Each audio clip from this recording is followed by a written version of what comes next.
जो माने शुद्ध भक्त परमहंस से माने सर्वदा भगवान कर रूप गुण लीला को आस्वादन करिया पाई प्रयास करि थांती। तो श्री चैतन्य महाप्रभु सनातन गोस्वामी को से भगवान कर एई लीला रस विषय रे से वर्णना करछंदी। प्रथमे से ऐश्वर्य भगवान कर ऐश्वर्य संबंध रे वर्णना कले, तापरे से माधुर्य लीला विषय रे से वर्णना करछंदी।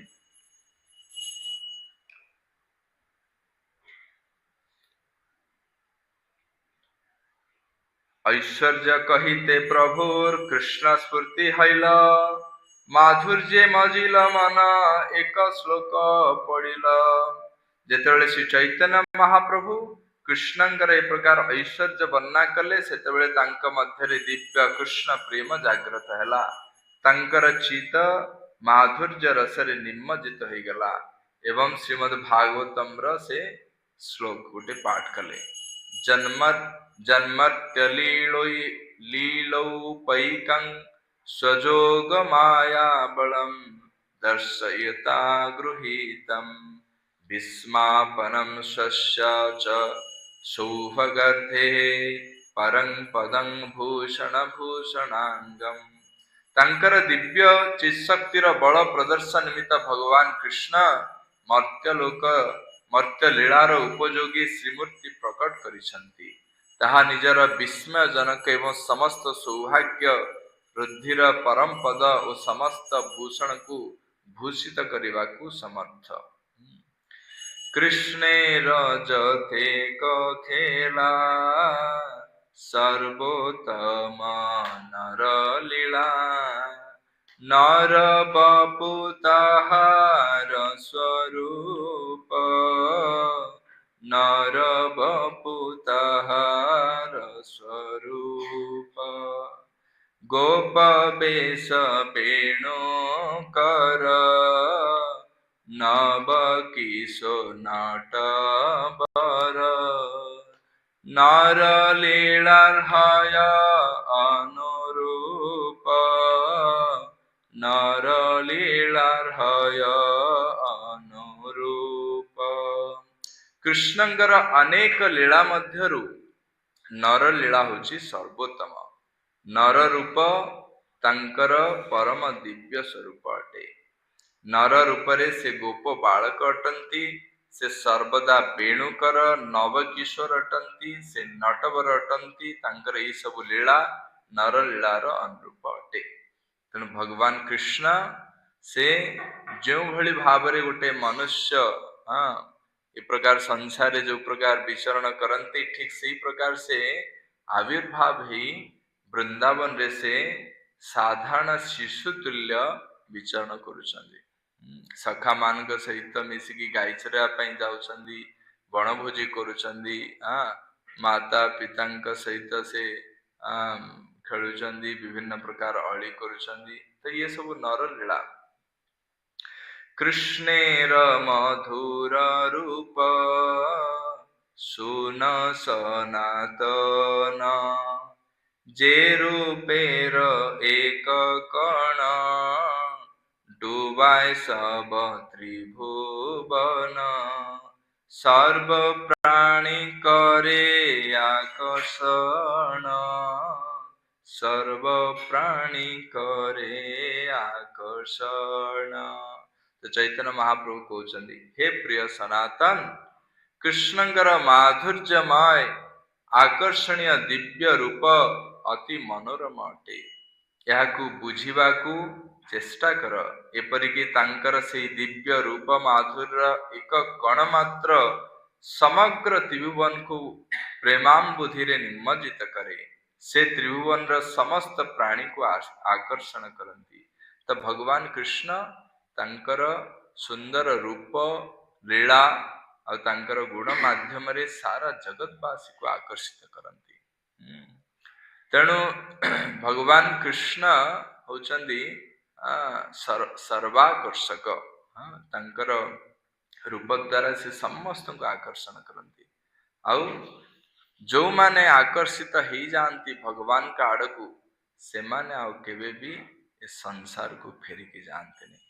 तेणु देखा जाए जो माने ये कृष्ण चेतना को थरे आसिले आउ ये कृष्ण चेतनार उद्देश्य लक्ष्य संबंध जो माने अवगत हो गले बुझी गले आउ थरे ये कृष्ण भक्ति अभ्यास रे जदि लागिले तेबे से माने कदापि छाड़ी की जाई परिबे नाही। आ जदि छाड़ी की पुणी थरे भौतिक संसार विषय भोग आड़ को जाती तेबे से माने निश्चित पश्चाताप करिवे आ दिने ना दिने पुणी थरे फेरी आसिवे भगवान कृष्ण निकट को।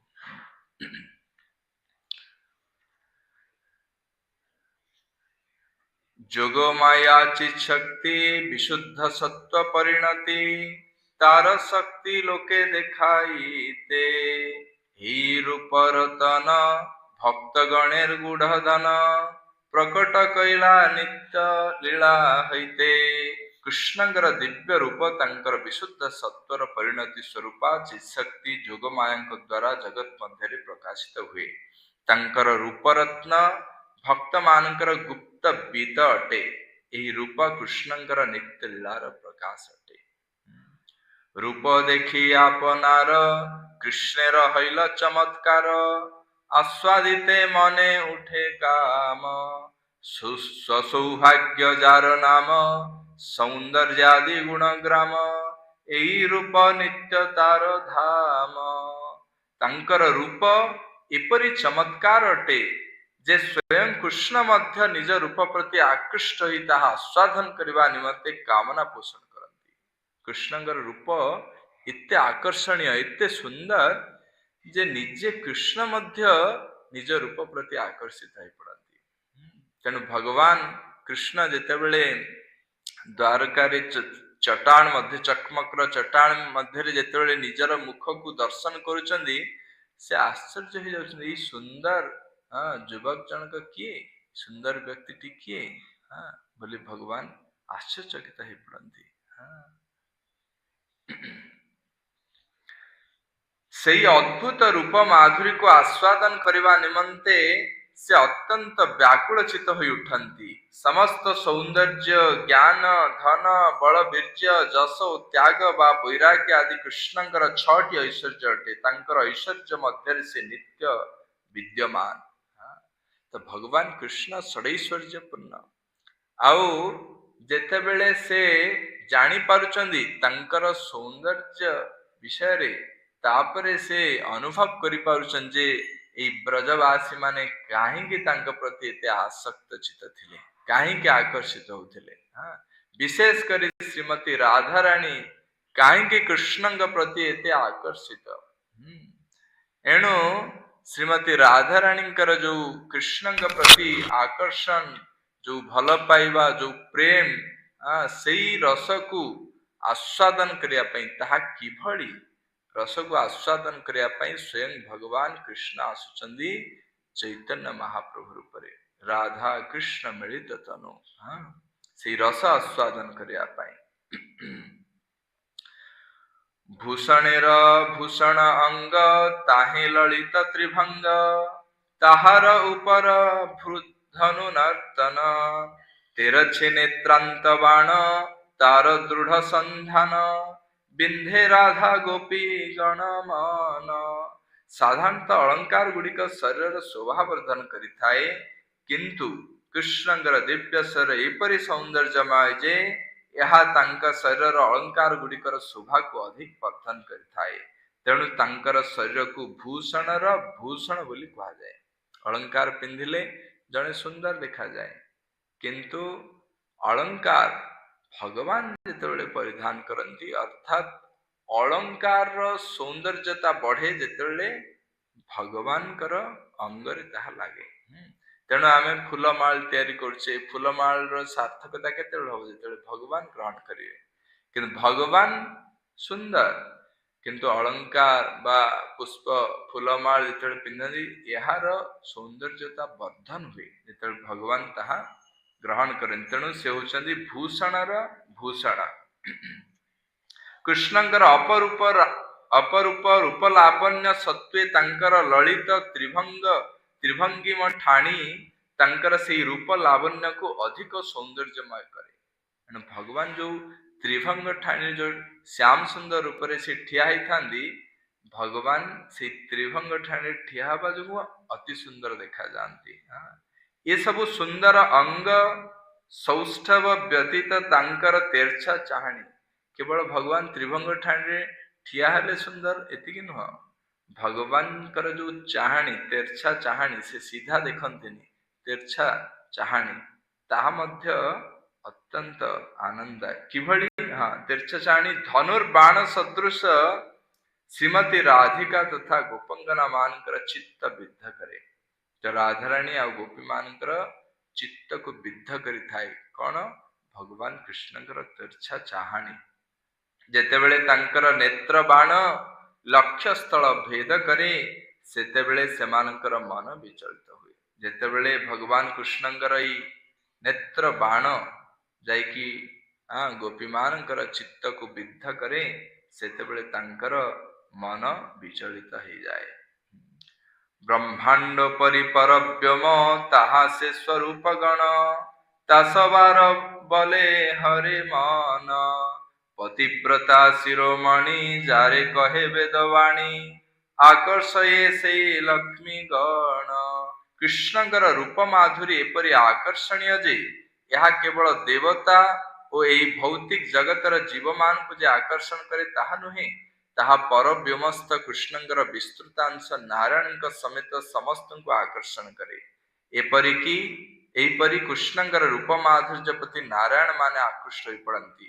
ନାରାୟଣ ମାନଙ୍କର ପତ୍ନୀଗଣ ମଧ୍ୟ ବେଦ ବର୍ଣ୍ଣିତ ପତିବ୍ରତା ଶିରୋମଣି ସ୍ୱରୂପା ନାରାୟଣ ପତ୍ନୀ ଲକ୍ଷ୍ମୀଗଣ ମଧ୍ୟ କୃଷ୍ଣଙ୍କ ଆଶ୍ଚର୍ଯ୍ୟଜନକ ରୂପ ମାଧୁର୍ଯ୍ୟ ପ୍ରତି ଆକୃଷ୍ଟ ହୋଇପଡ଼ନ୍ତି। କୃଷ୍ଣଙ୍କର ଏହି ସୁନ୍ଦର ରୂପକୁ ଦେଖିକି ନାରାୟଣ ମାନେ ତ ଆକର୍ଷିତ ହୁଅନ୍ତି, ତା ସହିତ ତାଙ୍କର ପତିବ୍ରତା ପତ୍ନୀ ମାନେ ବି, ଲକ୍ଷ୍ମୀ ଦେବୀ ଆକର୍ଷିତ ହେଇପଡ଼ନ୍ତି। ଏଣୁ ଲକ୍ଷ୍ମୀ ଦେବୀ ମଧ୍ୟ ନାରାୟଣଙ୍କୁ ତ୍ୟାଗ କରିକିରି ସେ କୃଷ୍ଣଙ୍କର ସଙ୍ଗ ପ୍ରାପ୍ତ କରିବା ପାଇଁ ସେ ବୈକୁଣ୍ଠ ଜଗତ ତ୍ୟାଗ କରିଦେଇକିରି ଆସିଯାଆନ୍ତି ବୃନ୍ଦାବନକୁ। ଆଉ ଭଗବାନ କୃଷ୍ଣଙ୍କର ସେବା କରିବା ପାଇଁ ସେମାନେ ଧାଡ଼ି ଲାଗନ୍ତି। ଶତ ସହସ୍ର ଲକ୍ଷ୍ମୀ ସେବ୍ୟମାନ। ଚଢି ଗୋପୀ ମନୋରଥେ ମନ୍ମଥେର ମନ ମଥେ, ନାମ ଧରେ ମଦନ ମୋହନ, जिनी पंचसर दर्प स्वयं नव कंदर्प, रास करे लंजा गोपी गण। गोपी मानकर मन रूपक रथरे चढ़ी अर्थात गोपी मानकर मन को आकर्षण करने संगे संगे जो कंदर्प समस्तंकर मन को आकर्षण करे, तांकर मन को आकर्षण करुथिबा हेतु कृष्ण मदन मोहन नाम धारण करिसेन। एणु कंदर्प कामदेव सारा जगतवासी को से निज आड़ को आकर्षित करके रखिछन। किंतु कृष्ण से जेहेतु से सबु गोपी मानकर से मन को आकर्षण करिछंदी, तत्सहित ये जो कंदर्प कामदेव मध्य भगवान कृष्णंकर सौंदर्य प्रति आकर्षित हो पड़छंदी। एणु भगवान होचंदी कौन ना मदन मोहन। मदन मोहन आउ सही भगवान कृष्ण को किए आकर्षित कर देइछंदी निजर सौंदर्य द्वारा श्रीमती राधाराणी। श्रीमती राधाराणींकर सौंदर्य रे भगवान कृष्ण आकर्षित हो जाइछंदी। एणु श्रीमती राधाराणी मदन मोहन मोहिनी। कंदर्पर रूप रस गंध शब्द स्पर्श पंच सर अच्छी, किंतु कृष्ण होचंदी एही पंच सरर अधिकारी। कंदर्प जाकु भी विद्ध करे कामदेव ये पांचटी सर द्वारा रूप रस गंध शब्द स्पर्श, किंतु कृष्ण ये पांचटी सरर अधिकारी अटंती। जदियो गोपी माने सेमानकर अपरूप सौंदर्य पाई गर्विता, तथापि कृष्ण तांकर अप्राकृत नव कंदर्प रूप द्वारा सेमानकर चित्त हरणकारी सेमानकु रासलीला लिप्त करांती। जदियो गोपी माने सबुठारु सुंदर संसार रे जो नारी माने अछंती से माने साधारण लोक मान पई सुंदर, किंतु एई नारी मान ठारू अति सुंदर होचंदी देवतार जो अप्सरा माने अछंती, देवकन्या माने अछंती, से माने आहुरी सुंदर। आउ स्वर्गरु ताठू ऊर्ध्व रही वैकुंठ जगत, वैकुंठ जगत रे जो नारी माने बा लक्ष्मी देवी अछंती से माने ताठरू भी एमान ठारू भी देवलोकरु भी अधिका सुंदरी से माने।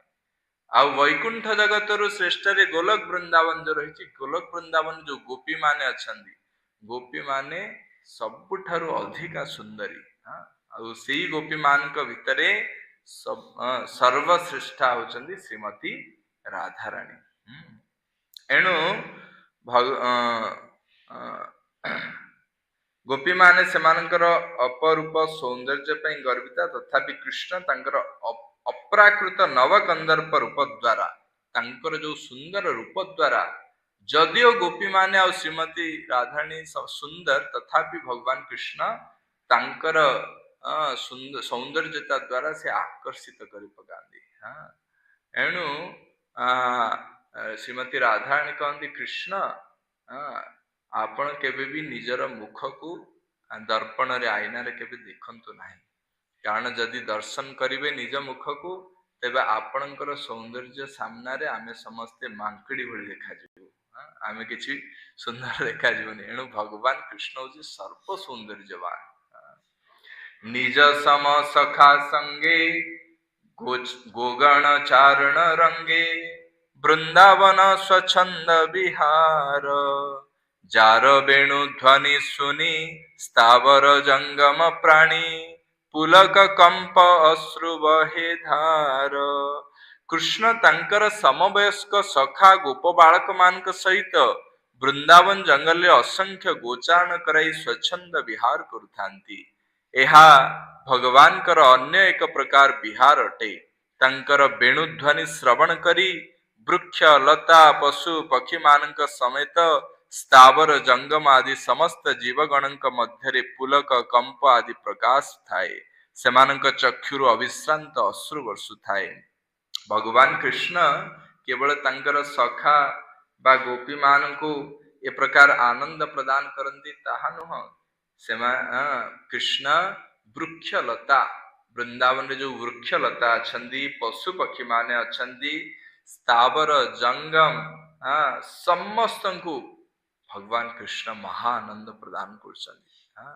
जेतेबेले चैतन्य महाप्रभु मध्य वृंदावन यात्रा करछंदी झारखंड बन देकी, झारखंड बन रे अनेक पशु पक्षी माने सब रहुथिले। तो महाप्रभु जेतेबेले तांकर दुई भुज को ऊपर को टेकिकी से हरे कृष्ण महामंत्र कीर्तन करिकी जेतेबेले जाउछंदी, बलभद्र भट्टाचार्य मध्य तांक सहित जाइछंदी। तो महाप्रभु कर दर्शन करिकी महाप्रभु जदि कोनसी वृक्ष को स्पर्श करिदेले तेबे सेई वृक्ष रे अष्ट सात्विक विकार जात होछि, अश्रु पुलक कंपन आदि जात ही जाउछि। जदि कोनसी बाघ बाघ अच्छी, बाघ को जदि महाप्रभु स्पर्श हो गला बा तार कर्ण रे भगवान का नाम जदि श्रवण कला तेबे बाघ तार दुई गोड़रु चारिटी ये रु दुईटा रे ये रखिकी आउ दुईटा मध्य से ऊपर को देखिकी भगवान नाम करछि। आउ हरिण मध्य देखिकी से मध्य नाचुछि। बाघ आउ हरिण, बाघर खाद्य होछि हरिण ना कौन, पूरा दी जन जाक अपोजिट पार्टी, किंतु बाघ हरिण को आलिंगन करछि, हरिण बाघ को आलिंगन करके उभय नृत्य करछंदी। चैतन्य महाप्रभुंकर ये होछि कृपा। आ महाप्रभु स्नान करुछंदी जल रे, हाथी आसी पानी पीवा पई जलपान करिया पई, महाप्रभु जल धरिकरी हाथी ऊपर को छाटी दउछंदी। कह कृष्ण सेई हाथी दुई हाथ ऊपर टेकिकी सुंढ टेकिकी हरे कृष्णा कृष्णा कृष्णा हरे हरे, हरे राम राम राम हरे हरे। तेणु महाप्रभु ये प्रकार वृक्ष लता पशु पक्षी कीट पतंग समस्त अजाचित भाव रे कृष्ण प्रेम प्रदान करछंदी। देखु नाहंदी को जाति को धर्म जो माने ସେଇ ବଣ ମଧ୍ୟରେ ବାସ କରୁଛନ୍ତି ସେମାନେ ଜାତି ଅତି ନିଚ ଜାତି, ତଥାପି ସେଇମାନଙ୍କୁ ମହାପ୍ରଭୁ କୃଷ୍ଣ ପ୍ରେମ ପ୍ରଦାନ କରିଦଉଛନ୍ତି। ତ ଇଏ ହଉଛି ଭଗବାନ କୃଷ୍ଣଙ୍କର ଯୋଉ କୃପା, ଯେତେବେଳେ ସେ ଚୈତନ୍ୟ ମହାପ୍ରଭୁ ରୂପରେ ଆସିଛନ୍ତି, ଏଇ ଶୁଦ୍ଧ ବ୍ରଜ ପ୍ରେମକୁ ସେ ଅଯାଚିତ ଭାବରେ ଦେଇ ଦେଇଛନ୍ତି। କିଛି କ୍ୱାଲିଫିକେସନର ଆବଶ୍ୟକତା ନାହିଁ, କିଛି ତପସ୍ୟାର ଆବଶ୍ୟକତା ନାହିଁ। ଶ୍ରଦ୍ଧାର ସହିତ ଯୋଉ ବ୍ୟକ୍ତି ଭଗବାନଙ୍କର ଏଇ ନାମକୁ ଗ୍ରହଣ କରୁଛନ୍ତି, ଗୁରୁ ଚରଣାସିତ ହେଇକି ଯୋଉମାନେ ଏଇ ଭଗବାନଙ୍କ ନାମ କରିବେ, ମହାପ୍ରଭୁ ସେଇମାନଙ୍କୁ କୃପା କରିଦଉଛନ୍ତି। ମୁକ୍ତାହାର ବକପାନ୍ତି ଇନ୍ଦ୍ରଧନୁ ପିଞ୍ଛତଥି ପୀତାମ୍ବର ବିଜଲି ସଞ୍ଚାର କୃଷ୍ଣ ନବ ଜଳଧର ଜଗତ ଶସ୍ୟ ଉପର ବରିଷୟେ ଲୀଳାମୃତ ଧାର। କୃଷ୍ଣ ଏକ ମୁକ୍ତାହାର ପରିଧାନ କରିଥାନ୍ତି, ତାହା ତାଙ୍କର ଗ୍ରୀବାରେ ଏକ ବକ ପାନ୍ତି ପରି ଶୋଭା ପାଉଥାଏ। ତାଙ୍କର ମସ୍ତିଷ୍କରେ ଥିବା ଶିଖିପୁଚ୍ଛ ଇନ୍ଦ୍ରଧନୁ ପରି ପ୍ରତୀୟମାନ ହେଉଥାଏ ଓ ତାଙ୍କର ପୀତାମ୍ବର ଆକାଶର ବିଜୁଳି ଝଲକ ସଦୃଶ ଶୋଭା ପାଉଥାଏ। କୃଷ୍ଣ ସର୍ବଦା ନବ ଜଳଧର ସଦୃଶ ଦେଖା ଯାଉଥାନ୍ତି ଓ ଗୋପିକାଗଣ ଶସ୍ୟ କ୍ଷେତ୍ରରେ ନୂତନ ଶସ୍ୟ ପରି ଦୃଶ୍ୟ ହେଉଥାନ୍ତି। କୃଷ୍ଣଙ୍କର ଅମୃତମୟ ଲୀଳା ବର୍ଷା ଧାରା ସଦୃଶ ଗୋପୀ ରୂପକ ଶସ୍ୟକୁ ଉଜ୍ଜୀବିତ କରୁଥାଏ। ଏଠି କେତେ ସୁନ୍ଦର